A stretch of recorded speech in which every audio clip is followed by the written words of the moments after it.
So I have been hosting Thanksgiving for many years. In fact, this will be my 29th year of hosting. And I have come across some tips throughout the years that I found very helpful and help the Thanksgiving experience hosting a lot more pleasant and enjoyable. So I'm going to share those with you in hopes it'll help you in your Thanksgiving hosting experience. So let's dive in. So my first tip is set the table. You can do this a week or even 2 weeks in advance, especially if you have to bring in chairs and tables, or you have to move furniture or put the extra leaf in the table. Do that in advance and then have fun with setting the table. Another thing I love about setting the table early is throughout the week, I love walking by and seeing it all set and anticipating the festivities that are coming.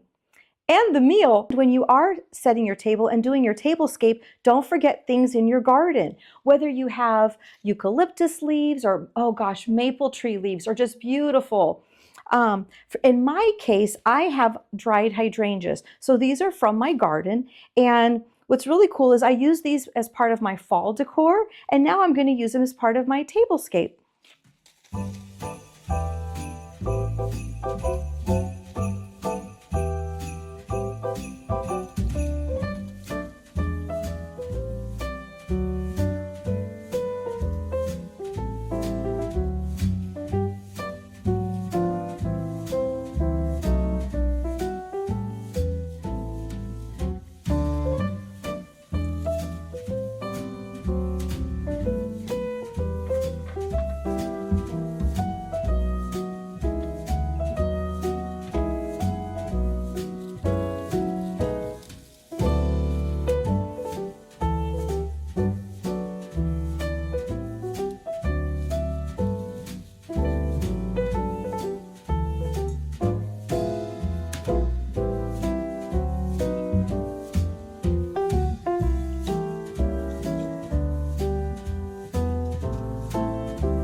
I really love how this turned out with the dried hydrangeas. And guys, so far, this hasn't cost me anything because it's all things that I used in my fall decor.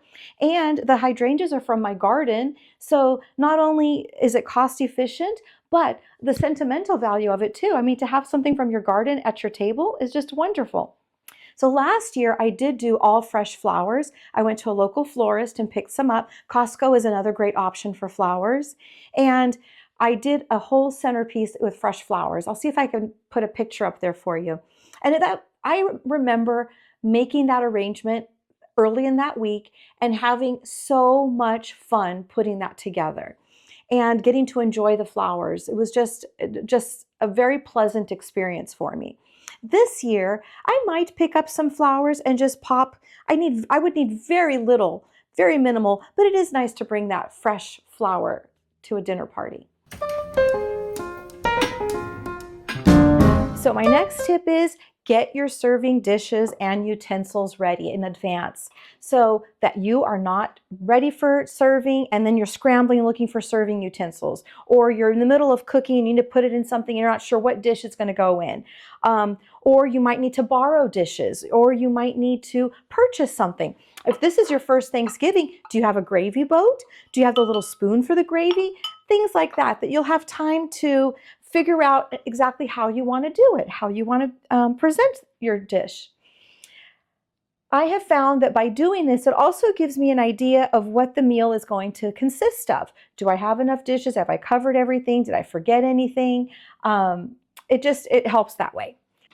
The sticky notes for each meal are wonderful because you can actually use this even for your oven times, right? If it's something that needs to go into the oven, you can coordinate as far as like what time it needs to go in the oven and then set a reminder on your phone so that you stay on schedule. I hope that this tip helps you.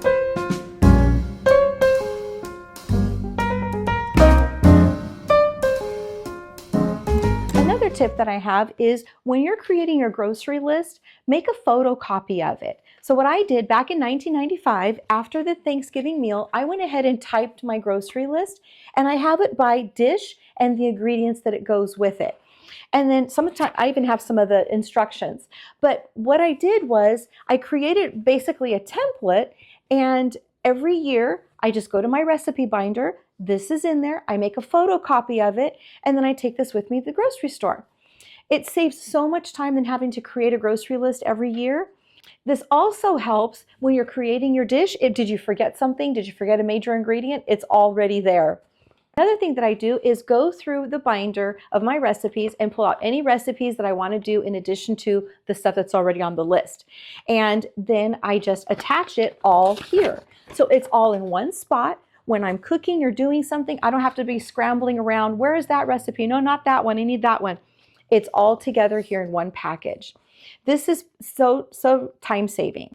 This could be a work in progress. So if you have any additions or changes, make notes of it and then make a photocopy of it for next year and the years to come.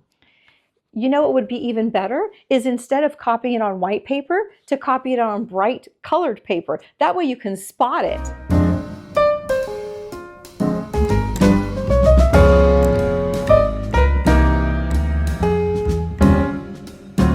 So my final tip is be mentally prepared for hosting Thanksgiving.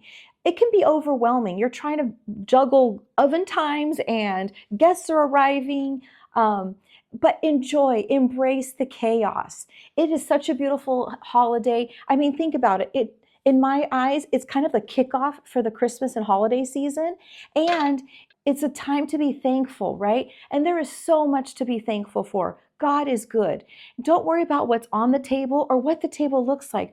Worry about the people in your chairs. Enjoy their company and how, thankful you are just to have them there. I hope that you found these tips helpful for your Thanksgiving hosting experience. And I want to take this time to wish you and your families a very happy and blessed Thanksgiving. Thanks for watching. Bye.